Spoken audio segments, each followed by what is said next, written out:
Hello, I hope you are doing well. My name is Jacqueline Vino from Golosso Learning Solutions, and welcome to the Genuine Learning blog. Today, we are going to discuss the ASB's new exposure draft on fraud. This proposed SAS would supersede AUC Section 240 and also amend various other AUC sections as well. This year, I had the opportunity to attend the AICPA's annual Engage conference in Las Vegas, and this topic was part of one of the sessions that I got to attend, and it was really great to get to hear some of this information firsthand. So I'm very excited that we now officially have an exposure draft on this. And there is a lot of information within this exposure draft.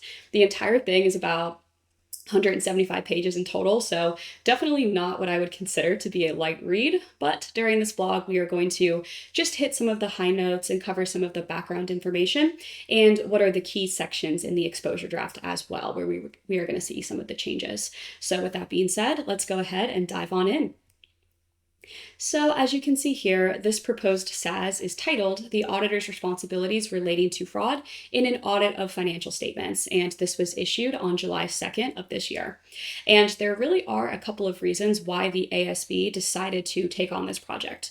The first one is really to address some public interest issues that have been persisting for a few years now. There were a lot of questions about what the auditor's responsibilities actually are with regards to fraud in the audit of financial statements. So this exposure draft is really focusing in on what our responsibilities are as the auditor and what they should be. In addition to clarifying the auditor's responsibilities, though, this exposure draft also does recognize, of course, those broader efforts that are needed. So focusing not only on what our responsibilities are as the auditor, but also the roles of management, those charged with governance, and other individuals when talking about fraud. Now, aside from addressing the public interest, another thing that prompted the ASB to work on this was due to activity that was being seen from other standard setters, namely the IAASB, so the international standards on this, as well as the PCAOB for auditors that work on public companies. So the IAASB issued a revised standard on this in March, so just a couple of months ago. They had their own project on fraud, and the PCAOB also has this on their agenda as well. So we don't have a final standard from the PCAOB yet, but the Auditing Standards Board is continuing to monitor them to see when they're going to have some further developments on the project.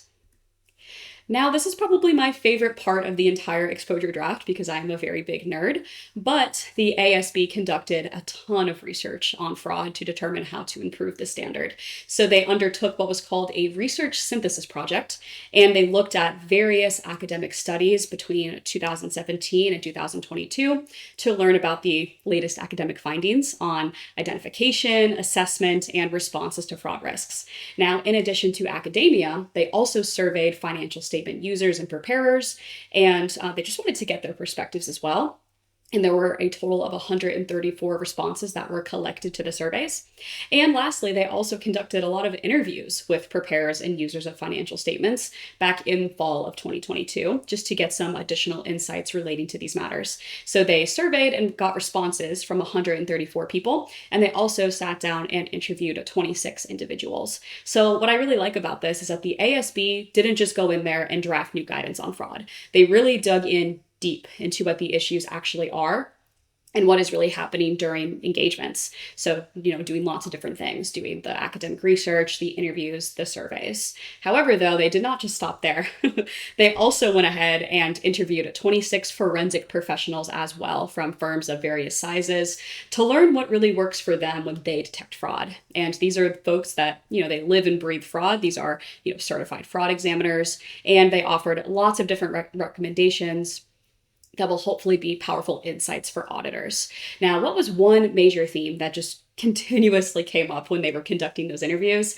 They really determined that brainstorming needs to have a bit of a facelift. We need to go ahead and refresh some of those requirements. Forensic experts really suggested actually holding 2 sessions on brainstorming, one at the beginning of an engagement and then one at the end of the engagement.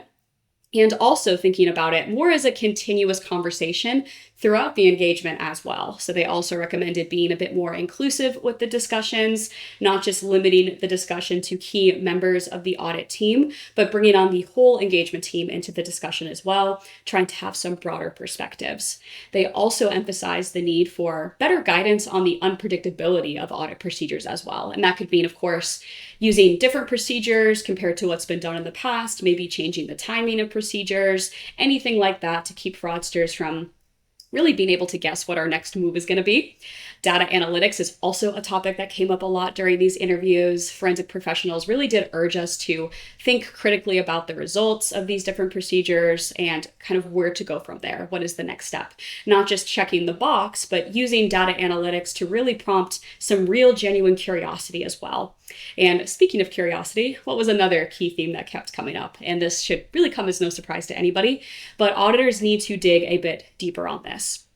This means asking follow-up questions, especially when something doesn't feel quite right. And with fraud inquiries, they also determined that fraud inquiries need to be led by more experienced staff members who really know what to listen for, and then have junior staff members kind of sit in and listen to learn and also to update that documentation. So more of a learning opportunity for them as well.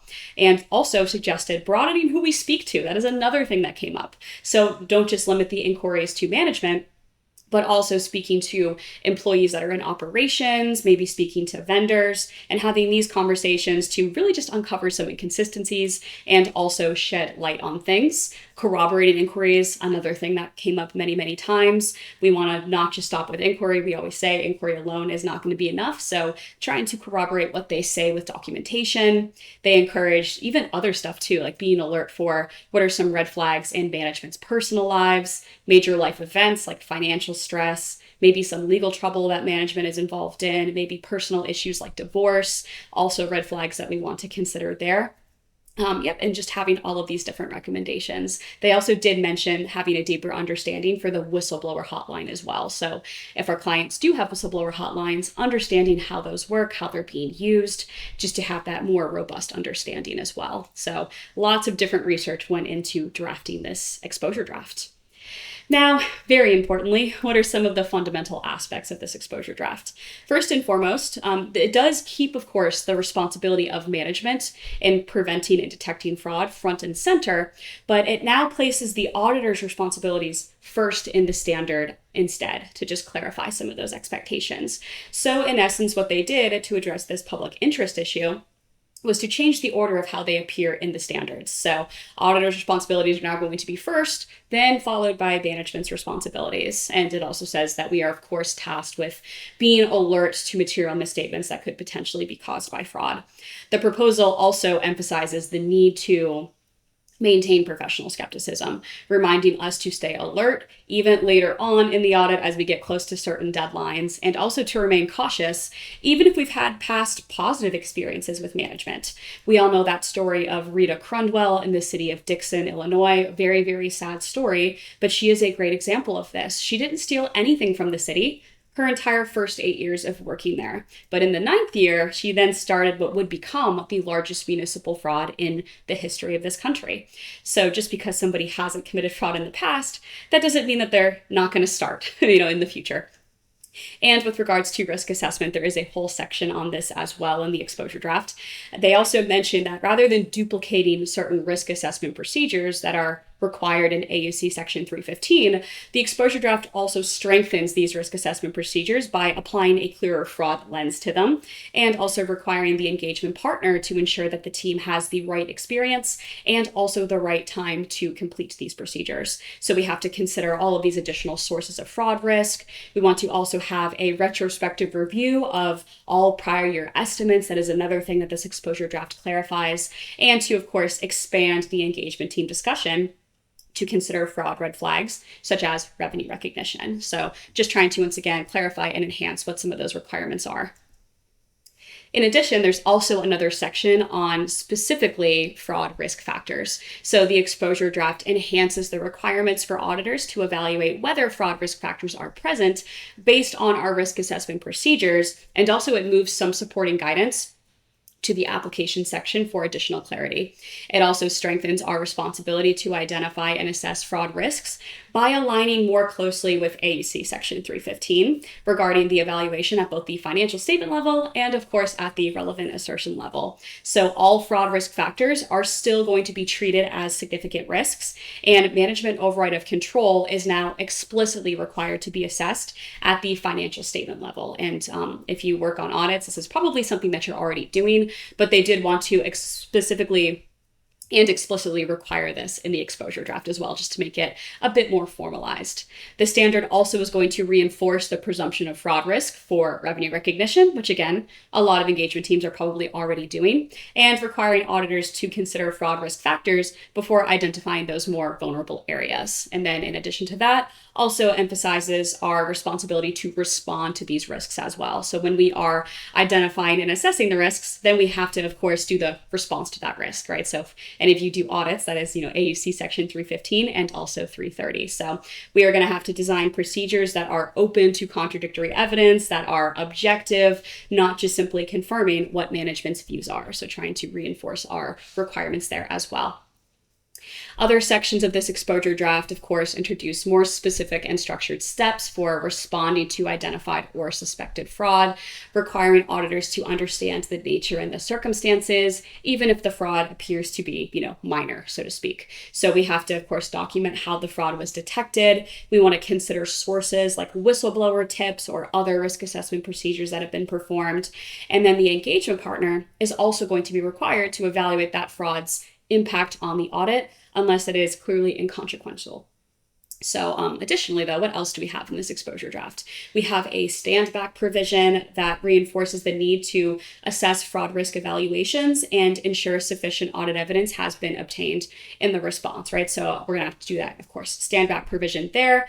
And then finally, the proposed standard strengthens the expectations for ongoing, timely communication about fraud with management and those charged with governance, especially when key personnel are involved.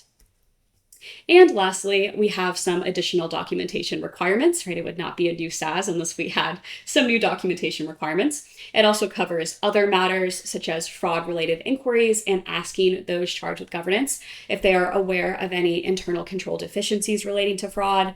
And then it also makes amendments, of course, to various other SASs and AUC sections, including group audits and also getting written representation from management. So lots and lots of information, as you can see. So when is this proposed SAS going to become effective? So this is going to be effective for audits of financial statements for periods ending on or after December 15th of 2028. So we are going to get a little bit of time for this one. Also, if you are interested in commenting on this exposure draft, you are encouraged to do so by October 3rd of this year. So there is still a good bit of time if you are interested in commenting. Well, folks, that is all we have for today's blog. As you can see, there is just a ton of information contained within this exposure draft. But once again, my name is Jacqueline Vino from Golosso Learning Solutions. Thank you so much for tuning into this blog, and I hope to see you on future blogs. Thank you so much and have a great day.